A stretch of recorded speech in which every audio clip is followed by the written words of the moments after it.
আমাদের প্যান্ডেল ভেঙে দেওয়া হলো, আমাদের মাইক ভেঙে দেওয়া হলো, আমাদের বাসগুলোকে ভেঙে দেওয়া হলো।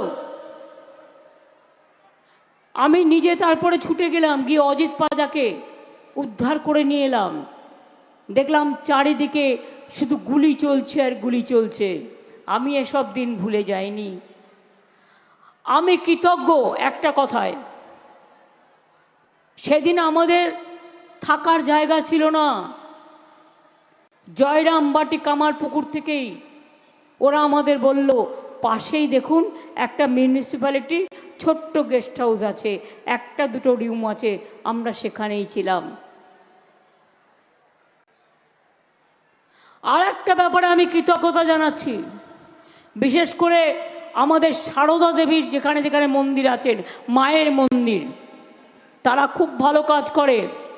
আপনারা জানেন সিস্টার নিবেদিতার বাড়ি আমি অধিগ্রহণ করেছি, মায়ের বাড়ি আমি সংরক্ষণ করে পুরো সম্মান দিয়েছি। আপনারা জানেন স্বামী বিবেকানন্দের বাড়ি দখল হয়ে যাচ্ছিল, ওটা আমি অধিগ্রহণ করিয়েছি। এবং দার্জিলিংয়ে যে বাড়িতে নিবেদিতার মৃত্যু হয়েছিল সেই বাড়িটাও আমি নিয়ে নিবেদিতা স্মৃতি কমিটিকে দিয়ে দিয়েছি। দক্ষিণেশ্বর স্কাই ওয়াক করে দিয়েছি,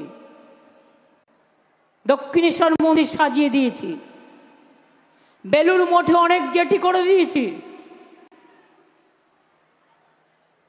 গেস্ট হাউস থেকে শুরু করে, জেটি থেকে শুরু করে, এমনকি মা তারাপীঠে গেলেও দেখতে পারবেন সতীপীঠ পুরো সাজিয়ে দিয়েছি, কঙ্কালীতলাও সাজিয়ে দিয়েছি, ফুল্লরাও সাজিয়ে দিয়েছি।